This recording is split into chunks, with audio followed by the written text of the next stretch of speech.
Bonjour à tous, j'espère que vous allez bien. Stevie Eto pour ce tuto numéro 1 sur le tableur Excel. Dans ce tuto, on amorce la présentation de l'environnement Excel et à la fin de celui-ci, vous saurez enregistrer vos travaux, manipuler des feuilles, en création, modification du nommage, les déplacer d'un classeur à un autre. Vous saurez jouer avec les différentes polices d'écriture, modifier leur taille, leur couleur et positionner le contenu d'une cellule. Dimensionner une colonne et appliquer sa mise en forme à d'autres colonnes. Ces différentes actions, vous allez les exécuter très régulièrement en utilisant Excel. Et c'est très important de bien démarrer. Avant tout, c'est très important d'enregistrer notre travail et de donner un nom explicite à notre classeur. Pour l'instant, notre classeur s'appelle classeur 1. Un nom générique donné par défaut comme vous pouvez le voir. On va changer ce nom lors du premier enregistrement de notre classeur. On clique sur la disquette, on sélectionne enregistrer sous et on choisit l'emplacement. Ici, j'ai choisi de ranger mon classeur dans le document public, mais j'aurais très bien pu le mettre sur mon bureau. Libre à vous. Assurez-vous simplement de choisir un nom logique pour votre classeur et un emplacement facile pour vous. Voilà donc, je clique sur enregistrer et l'enregistrement est effectué. On a donné un nom à notre classeur Excel comme on peut le faire avec un classeur classique. Celui-ci possède des feuilles, le classeur Excel également. Par défaut, le classeur Excel s'ouvre avec une feuille, mais il est possible d'en rajouter presque autant qu'on le voudrait. On peut nommer les feuilles d'un classeur classique. De même, on peut donner un nom aux feuilles de notre classeur Excel.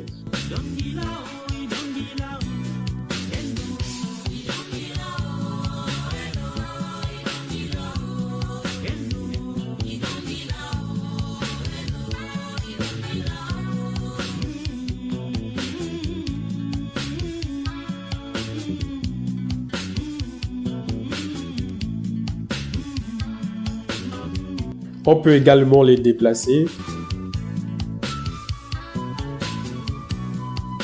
et même modifier leur couleur, comme on peut le voir ici.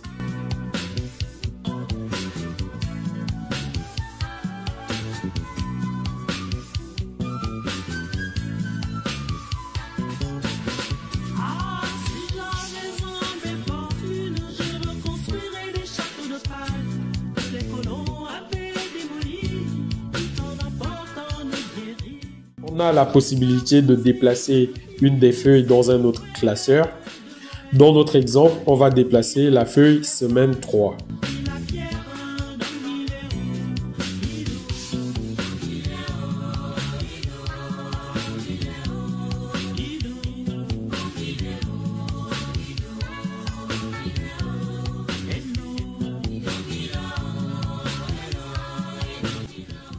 Comme vous pouvez le voir, un autre classeur avec un nom générique a été créé, doté de notre feuille semaine 3.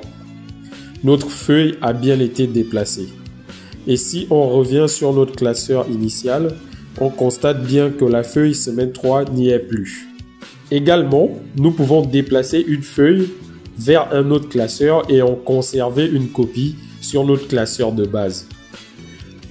On procède de la même façon, mais en cochant simplement sur créer une copie.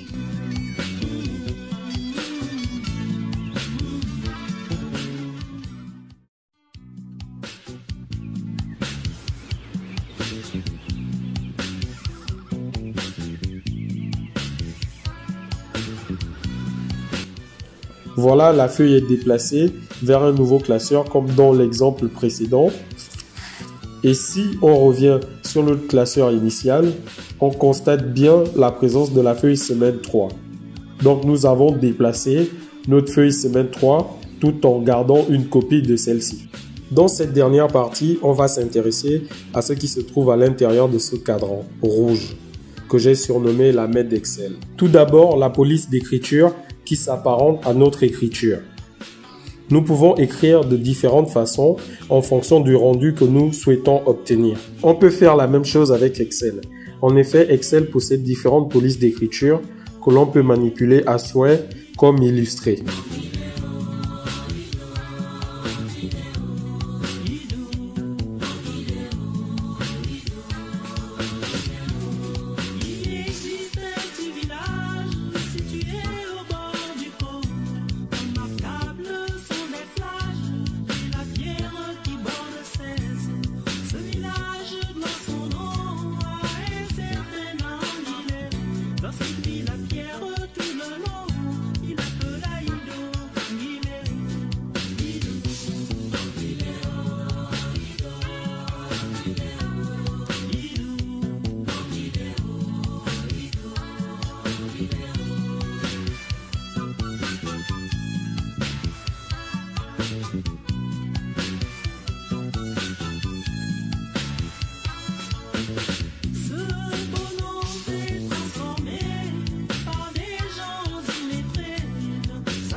Nous allons terminer en utilisant la possibilité de reproduction de mise en forme que offre Excel. Ici, nous avons des données brutes, des noms de capitales africaines.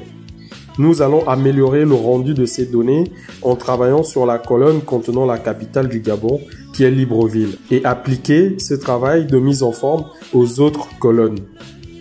Voilà donc, on met en forme Libreville. C'est fait. Pour repliquer cette mise en forme, on clique sur reproduire la mise en forme. En cliquant une seule fois, Excel ne l'appliquera qu'à une seule colonne. Pour l'étendre à la totalité des colonnes, on doit double-cliquer sur le pinceau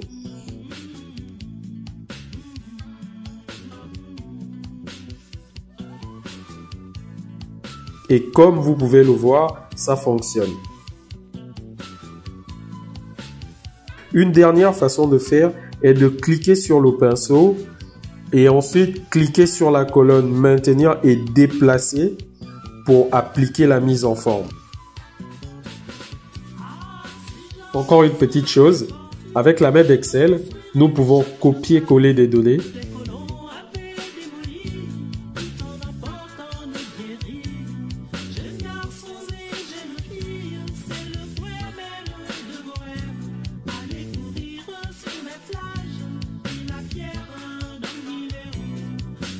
Les couper-coller.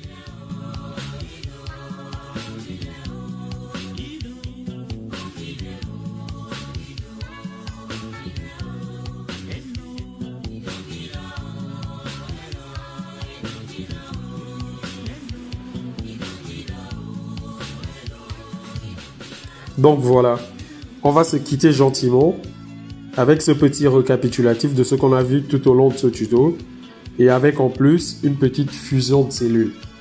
Merci à tous et à très bientôt pour le prochain tuto.